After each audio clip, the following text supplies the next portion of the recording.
Alright, good morning and welcome to another video on our corrections for situational writing, MC Test 5. This morning we are taking a look at the email that you're writing to your grandmother about a donation to the Hero Fund. Okay, so here we are in this question.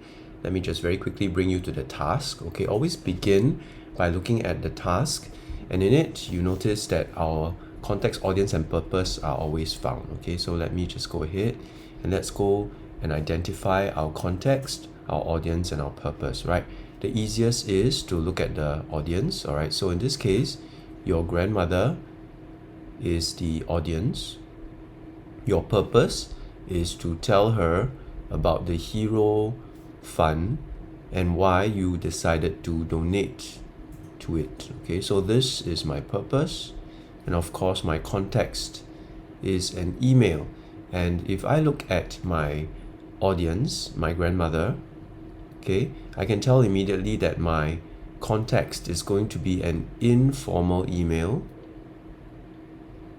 right? So this is my context, which is informed by my purpose and my audience. Okay, so my purpose is to tell her about the Hero Fund and why I have decided to donate to it. Okay, so with my context, audience and purpose in hand, I am now ready to look at the 6 content points, to number them and identify them in the question, in the text of the question. All right, so let's go into the 6 content points. There are only 4 bullet points here, as you can see, but always remember that there are 6 content points, no more, no less. Okay, so obviously number 1 would be how you came to know of the Hero Fund. Number 2 would be how much you donated to the Hero Fund. Number 3 would be what the money will be used for. And over here, if you scroll up,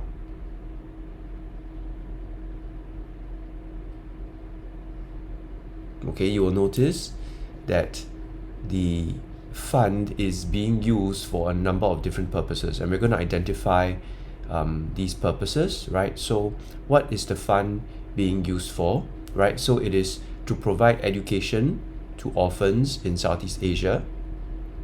All right, and then we'll cover school fees and textbooks for the orphans. All right, so it is to provide education and it is to cover school fees and textbooks, right? So over here I noticed that my point 3 and 4 will be what the money is used for. So point 3 plus point 4 are actually in this third bullet point.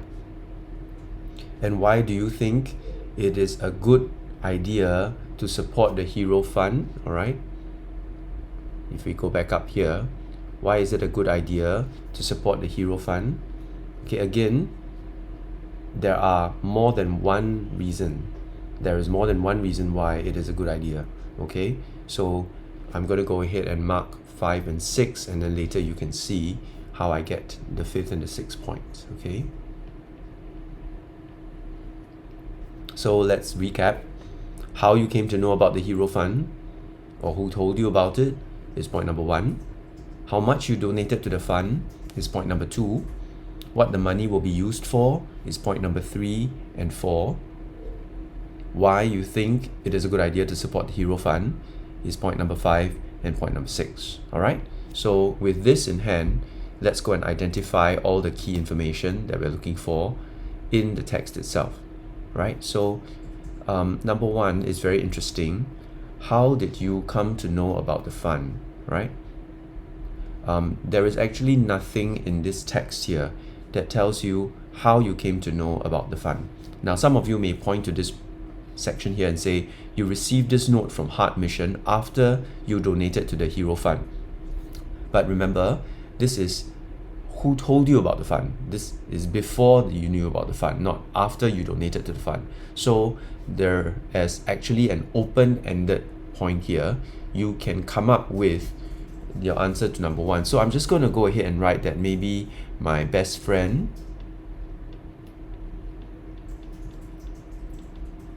May told me about it. All right,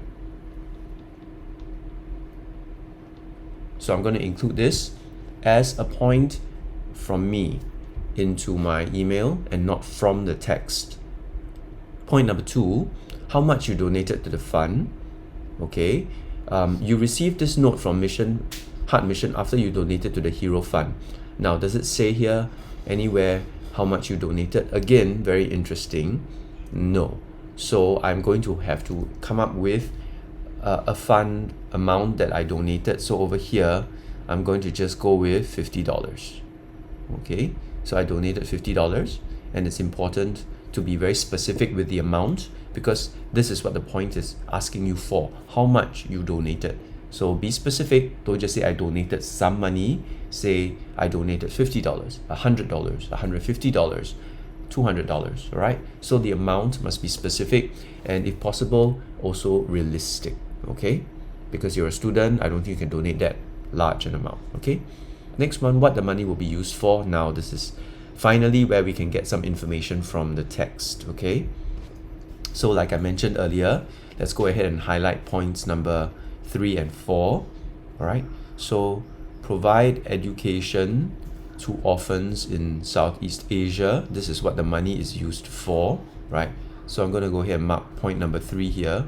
And specifically, how they are going to do this is that they are going to cover school fees and textbooks for the orphans, all right? So there are 2 ways to look at this. One is that point 3 is to provide an education, and point 4 is to cover school fees and textbooks.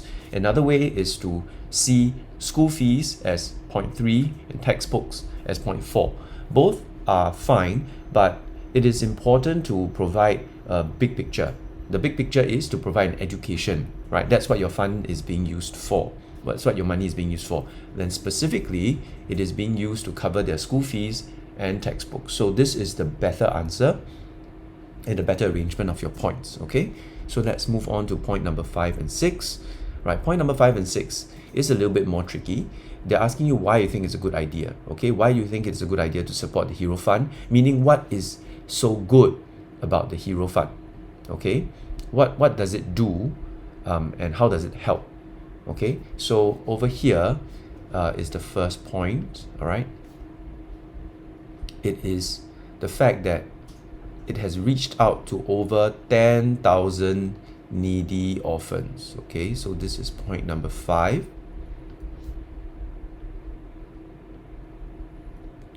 All right, so that meets the question, point number 5, meets the question or the point of why you think it is a good idea.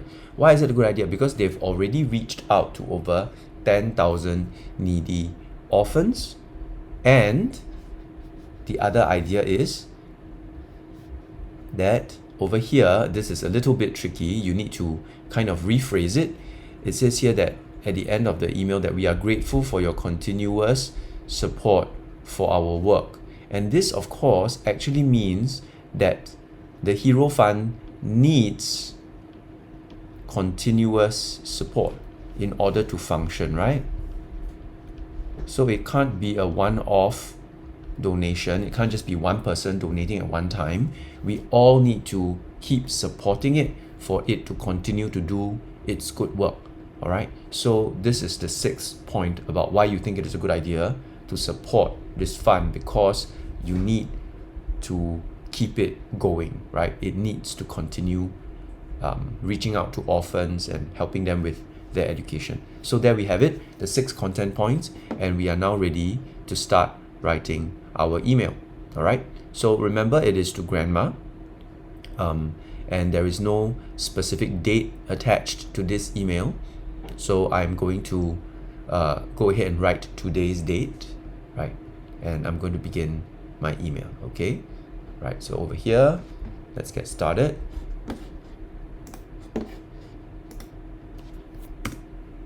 Right, I'm going to type this out so that it's clearer for you to see now that I don't need to annotate anymore. So let's just have, okay, let's go with 12th April 2020. Dear grandmother. Okay, remember a few points to note. Some of you do not capitalize G. Grandmother is a title. You are addressing your grandmother. So make sure you capitalize the G and make sure you use the full form grandmother and not grandma. Remember we talked about this. No acronyms, no shortened forms, contractions to be used in situational writing. All right. So begin with a polite statement. How are you? I would like to tell you about my donation to the Hero Fund. Okay, you can go ahead and put an exclamation because this is, after all, an informal email that you're writing to your grandmother, and you can sound excited, you can sound personable. Okay. I knew about this fund when my best friend May shared a brochure with me. It told me about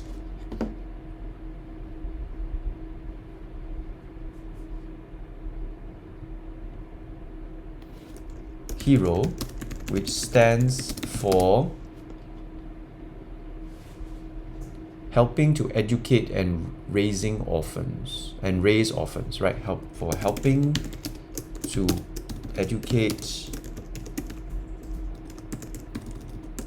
and raise orphans.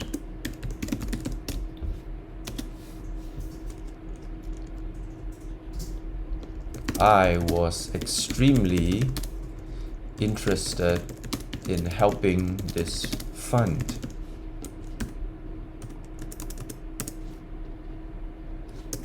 After discussing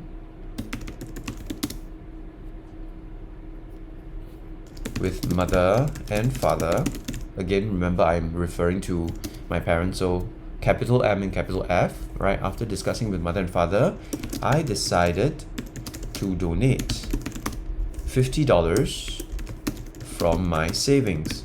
And yes, in situational writing, you are allowed to write numbers and money amounts. That's perfectly fine. Okay, it's acceptable.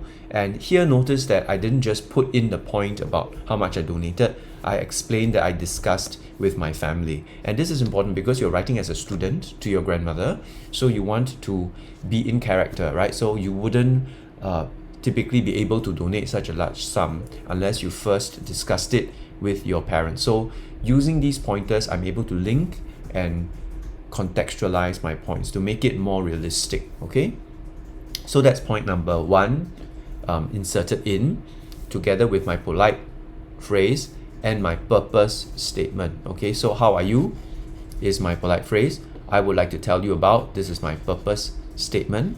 And then point number one is I decided to donate $50 from my savings. All right. The fund uses our donations.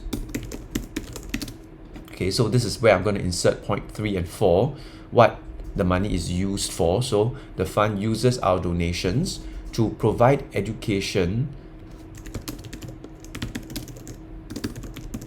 to orphans in Southeast Asia. Okay, so that's point number 3. And point number 4, I'll elaborate on how they educate these orphans. They cover school fees and textbooks for the orphans, right? By covering school fees, right? So it says here,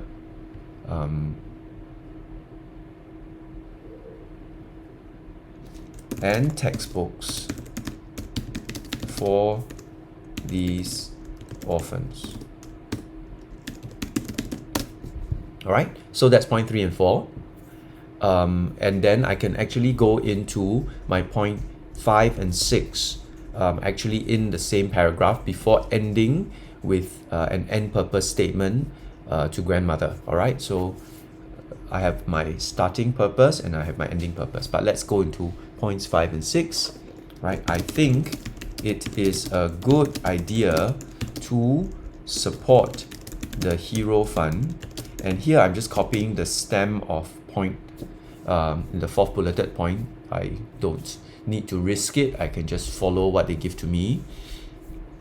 Because, right, and then I can insert my point 5, which was they have reached out to over 10,000 needy orphans they have reached out to over 10,000 needy orphans, and they need our continuous support to keep up their work. Okay, so this was point 5 and 6 like we discussed earlier, and I'm essentially done. I can end my email, right, with an end purpose statement to grandmother. So why am I writing and telling her about this fund? Obviously, it is so that she too can participate in donating and helping the Hero Fund, right? So I'm going to put that in my end purpose statement. I hope that you will also donate to this fund because I think that it is very meaningful to help others who are in need, or you can also put who are less fortunate than ourselves. Thank you and take care, right? And then I can end off with yours sincerely, or you know, your grandson or your granddaughter, right? So I'm just going to put your grandson Edwin. Okay, so there you go, right? So this is the full form corrections that I would like you to take down on a piece of foolscap paper and attach it to your previously completed MC Test 5 situational writing. All right, so this is the correction form. I will be returning you your marked scripts soon. I'm having some trouble with my Apple Pencil. I can't locate it. So once I do, I'll send you all your corrected and marked scripts. But for now, this is the correction. This is the flow. So I thought I better go through this with you while it's fresh in your mind. Write this out on a foolscap paper. Remember to highlight your 6 content points, your polite phrase, your starting and ending purpose. All right, and take note of how I've linked the points and I've added in certain information to make it more realistic. All right, and I want you to try to compare this with your own writing and see how you can improve. I hope this has been a helpful video, and after you have stapled the two together with your corrections, file this into your composition file and hold on to it until we return to school. Okay, thank you. Bye.